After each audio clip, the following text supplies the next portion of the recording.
حدیث ہے، امام فرماتے ہیں کہ ایمان کے ارکان کتنے ہیں. اور ہم سب ایمان والے ہیں. قرآن بھی کئی جگہ کہہ رہا ہے یا ایھا الذین آمنوا، وہ لوگ جو ایمان لے کر آئے. خدا ایمان والوں کو الگ سے مخاطب کر رہا ہے. کہتے ہیں کہ ایمان کے ارکان جو ہیں وہ 4 ہیں. امام فرماتے ہیں پہلا توکل بر خدا، خدا پر توکل رکھنا. یعنی کیا؟ یعنی ہر معاملے میں میری وکالت خدا کے پاس ہو. آپ دنیا میں دیکھیں، آپ بولیں جی میری کمپنی ہے، میرا کیس ہے، میرا وکیل بہت سٹرونگ ہے. دنیا آج فخر کرتی ہے نا، مہنگے سے مہنگا وکیل لے. کیوں لے؟ کیونکہ یہ میری وکالت کرے گا.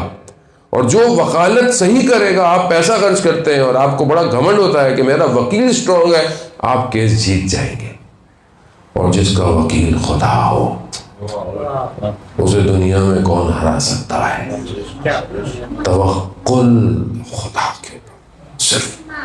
ہاں اب آپ یہ نہ بولیں کہ مطلب میں خدا پہ توکل کروں تو میں نہ کام کروں، نہ نکلوں، نہ گھر سے نکلوں. نہ، اسباب جو دنیا کے ہیں آپ اس پہ اپنا کام کریں، محنت کریں، پڑھائی کریں، ایجوکیشن حاصل کریں. آپ جو کام کرتے ہیں، بزنس کرتے ہیں، جاب کرتے ہیں، آپ محنت کریں. لیکن اس کے بعد آپ کی ڈپینڈنسی صرف اور صرف خدا کے اوپر ہو. جب آپ خدا کے اوپر ڈیپینڈ ہوں گے، خدا خود آپ کے لیے اسباب پیدا کرتا ہے. یہ آپ اپنی زندگی میں خود اس کو پریکٹیکل دیکھ سکتے ہیں. دوسری جو رکن ہے ایمان کا، وہ رضا بقضائے خدا. یعنی خدا نے جو آپ کی تقدیر پہ لکھ لیا ہے اس پہ راضی ہو جائے. خود ایک اور حدیث ہے امام کی. امام فرماتے ہیں کہ پروردگار یہ کہتا ہے کہ اگر تم میرے کم دیے ہوئے پر راضی ہو جاؤ تو میں تمہارے کم عمل کو قبول کر لوں گا. اگر جو خدا نے دیا ہے میں کہوں خدا تیرا شکر ہے جو تو نے مجھے دیا، میں راضی ہوں، تو خدا کہتا ہے کہ میں تمہارا کم عمل بھی قبول کر دوں گا. خدا نے انسان میں جو ہے وہ بہرحال انسان کو رضایت ہونی چاہیے، راضی ہوں. انسان کی زندگی میں شارٹ کمنگز ہیں، مشکلات ہیں، لیکن جب خدا کو پکارے تو پہلے اسے جو دیا ہوا اس کا شکر کریں. یعنی یہ آپ اللہ تو نے دیا مجھے، یہ دیا تو نے، یہ دیا مجھے، یہ اتنا دیا، پروردگار تھوڑا سا ہی تو رہ گیا ہے، یہ بھی دے دے. اتنا کچھ دیا ہے، تیرے خزانوں میں کہاں کسی چیز کی کمی ہے پروردگار. خوب یہ طریقہ آپ دیکھیں نا، بعض بچے بڑے اسمارٹ ہوتے ہیں، پہلے آگے پیچھے گھومیں گے، یوں کریں گے، یہ کام وہ کام. آپ کو پتہ چل جاتا ہے کہ آج کوئی ڈیمانڈ آنے والی ہے، تو کوئی نہ کوئی چیز جو ہے وہ بچہ بھی جانتا ہے کتنا اسمارٹ ہے. ہم بھی بچے بن جائیں خدا کی بارگاہ میں. خدا کہتا ہے گڑ گڑاؤ، سجدے کرو، نمازیں پڑھو، حلال کرو، کوئی مسئلہ نہیں ہے. خدا سے مانگو، خود 70 گنا ماں سے زیادہ محبت کرنے والا ہے. یہ بھی بتانے کے لیے ہے، ورنہ خدا کی محبت کو کوئی کاؤنٹ کر سکتا ہے؟ نہیں کر سکتا ہے. جانے محترم. پھر تیسرا رکن جو ہے وہ یہ ہے کہ تسلیم بے امر خدا. جو خدا نے حکم دیا ہے اس پہ تسلیم ہو جاؤ. یعنی بس آگے چون چرا نہیں ہے. نماز واجب ہے، واجب ہے. روزہ واجب ہے، واجب ہے. حجاب واجب ہے، واجب ہے. خمس واجب ہے. اگر خدا کو نہیں مانتے چلو پھر مسئلہ الگ ہے، لیکن جب مان لیا تو پھر واجب ہے، پھر چون چرا نہیں ہونی چاہیے.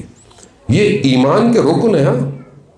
یہ چیزیں ہوں گی تو پھر ایمان مضبوط ہے، ورنہ ایمان کی بلڈنگ ہلتی رہے گی. چوتھا اور آخری رکن ایمان کا کہ اپنے سارے کاموں کو خدا پہ چھوڑ دو. اپنے سارے کاموں کو خدا پہ چھوڑ دو کہ پروردگار تو بہتر جانتا ہے، تو بہتر کرنے والا ہے. اگر آپ کے پاس کوئی اچھا مینیجر ہوتا ہے تو آپ کیا کہتے ہو؟ ریلیکس. تو بھائی میرے کاموں کو مینیج، میرا اچھا مینیجر ہے، میرے سارے کاموں کو اچھا مینیج کرے گا. ابھی ہم ریلیکس رہتے ہیں جی، پاکستان میں مثلا مجلسیں پڑھنی ہے تو کہاں ہوگی، کیسے ہوگی، کیا روٹ ہوگا. مینیجر اچھا ہے، سارے کام خود ٹینشن نہیں رہتی آدمی کو. اب آپ اس پہ واگزار کر دیتے ہو نا، اپنے کاموں کو اس پہ چھوڑ دیتے ہو تو وہ اچھا مینیج کرتا ہے اس کے. اب اگر آپ اپنے کاموں کو خدا پر چھوڑ دو تو خدا نہ صرف دنیا بلکہ آخرت کے سارے کاموں کو آپ کے لیے بہترین ہے۔ ایسا نہیں مطلب استاد پناہیان کہتے ہیں کہ بچہ جب آئس کریم مانگتا ہے تو آپ دیکھتے ہیں اگر اس کے لیے فائدہ مند نہیں ہے آپ اس کو کیا کہتے ہو؟ بیٹا کل کھا لینا، کل لے لینا۔ چھوٹا بچہ ہے، اسے کل کا مفہوم نہیں پتا، کل کس کو کہتے ہیں۔ وہ اس لیے بچہ ضد کرتا ہے کیونکہ ہم بچے کی سائیکولوجی سمجھتے نہیں ہیں۔ ہم کہتے ہیں، وہ کہتا ہے، وہ ضد کر رہا ہوتا ہے، کہتا نہیں مجھے بھی چاہیے، مجھے بھی۔ اس کے لیے پتہ ہی نہیں کہ کل ہے بھی کہ نہیں ہے، لیکن جیسے وہ بڑا ہوتا ہے تو اس کو پتہ چل جاتا ہے کل کیا ہے۔ آپ بھی سمجھدار ہو جاتے ہو، آپ کیا کہتے ہو؟ بیٹا اگلے مہینے۔ تو وہ اس کو ابھی اگلا مہینہ سمجھ میں نہیں آتا، اگلا مہینہ کون سا ہوتا ہے، وہ کہتا ہے بھی کل چاہیے تو سمجھ۔ پھر اسی طرح بچہ بڑا ہوتا جاتا ہے، مہینے سے سال۔ انسان پوری زندگی استاد فرماتے ہیں کتنی گزارے گا؟ 60 سال، 70 سال، 100 سال، 700 سال، کوئی بھی نہیں زندہ رہا ابھی۔ پہلے تو لوگ تھے، ابھی کوئی نہیں ہے، پھر بھی آپ کہہ رہے ہیں 700 سال۔ خدا کہہ رہا ہے کہ میں تمہیں اس دنیا کے بعد بہت کچھ دوں گا، لیکن میں اس بچے کی طرح جو آئس کریم مانگتا ہے، میں کیا کہتا ہوں؟ مجھے بھی چاہیے، مجھے نہیں پتا، مجھے کیا پتا کل ملے گا کہ نہیں ملے گا، مجھے جنت ملے گی کہ نہیں ملے گی، مجھے کیا پتا پروردگار وہاں نہریں ہیں نہیں ہے، مجھے تو بھی چاہیے سب کچھ۔ جوان کہتے ہیں مولانا صاحب اوریں کیسی ہوں گی؟ اوریں بھائی وہ سب ادھر نہیں رہے گا، ادھر ہمیں کیا پتا کیسے ہوگا، لیکن ہمیں بس جلدی ہے، ہمیں سب کچھ یہی چاہیے۔ عزیزان محترم، 100 سال، 70 سال، 700 سال، 700 ایئرس مائنس کتنے سال؟ جتنے سال آپ نے ادھر رہنا ہے۔ ادھر کتنا رہنا ہے آپ نے؟ کتنا رہنا ہے ادھر؟ کتنا رہنا ہے ادھر؟ تابت ہم فیہا خالدون، قرآن کہہ رہا ہے تم وہاں ہمیشہ رہو گے، ہمیشہ مائنس 700۔ کیا آئے گا جواب؟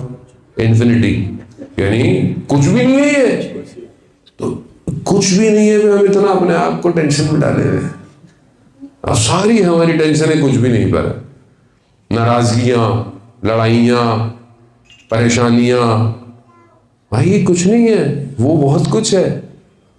اس کے لیے زندہ رہو، اس کے لیے سب کچھ کرو۔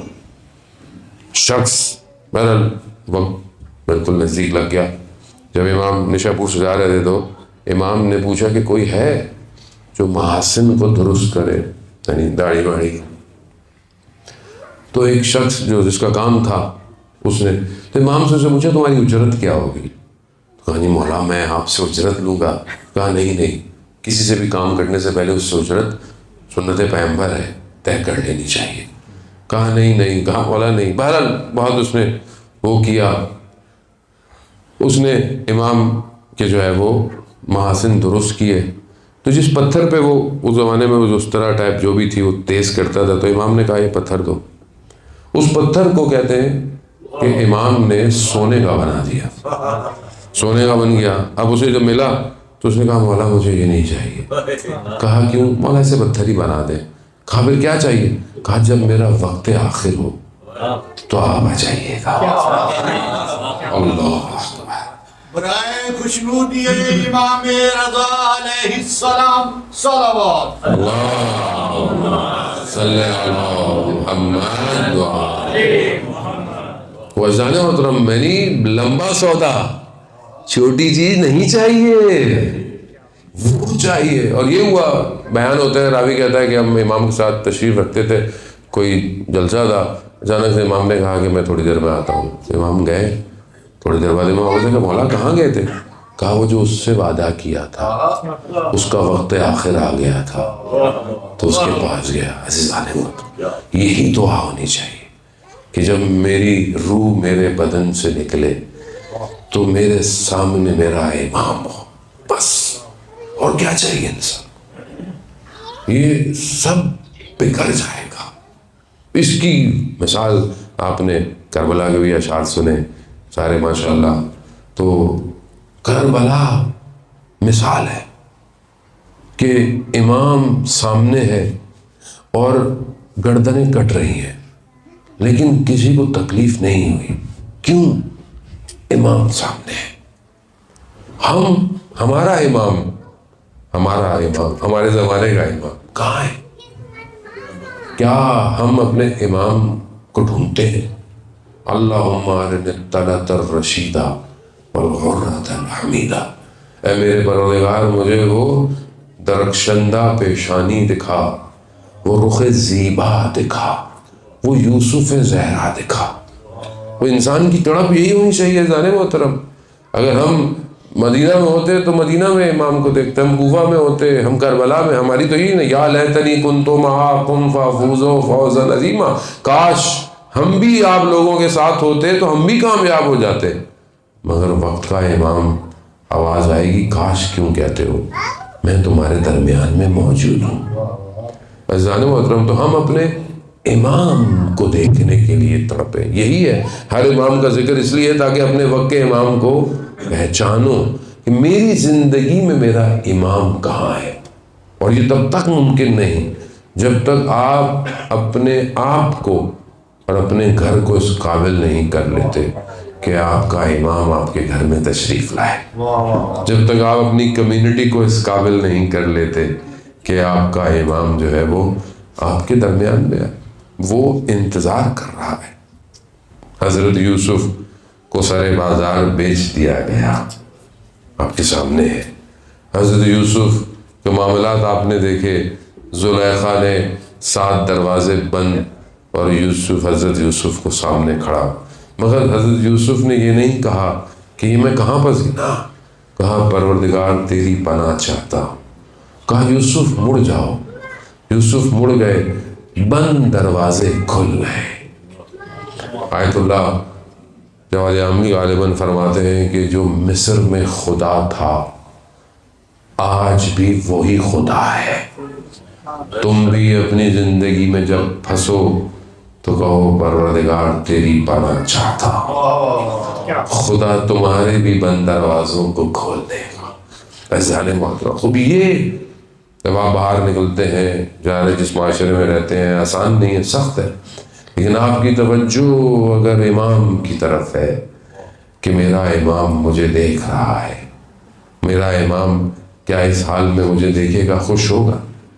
کیا میرے اعمال جو میرے امام کے پاس جا رہے ہیں امام خوش ہوگا؟ نہیں. اگر آپ کو اپنے امام سے محبت ہو جائے تو پھر تلواریں ہوں، شور ہو، آتش ہو، کچھ نہیں کر سکتی. کیونکہ انسان عشق کے ولایت میں جل جاتا ہے مگر اپنے آپ کو دور نہیں کرتا. بہرحال یہی دعا ہے کہ پروردگار تو رحمان ہے، تو رحیم ہے، تو کریم ہے. تیرے خزانوں میں کسی چیز کی کمی نہیں پروردگار.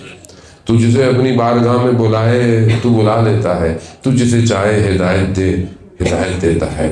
تو چاہتا ہے تو ہم گڑ گڑاتے ہیں، تو ہی ہمارے آنکھوں میں آنسو دیتا ہے. یہ سب تیرا ہے پروردگار. تجھے واسطہ کہ تو سب سے جلدی راضی ہوتا ہے. دعائے کمیل میں ہم پڑھتے ہیں یا سریع الرضا، اے وہ جو سب سے جلدی راضی ہوتا ہے. پروردگار تجھے واسطہ امام رضا کا، ہمارے امام کے ظہور میں تعجیل عطا فرما، ہمیں ان ناصروں ان کے مددگاروں میں شمار فرما. پروردگار ہم خطاکار ہیں، گناہ گار ہیں، ہماری عاقبت خیر عطا فرما. ہمیں موت سے پہلے ہمارے امام کی زیارت نصیب فرما. انہم یرونہ بعیدا ونراہ قریبا. وہ آپ کو دور دیکھتے ہیں مگر میں تو آپ کو قریب دیکھتا ہوں.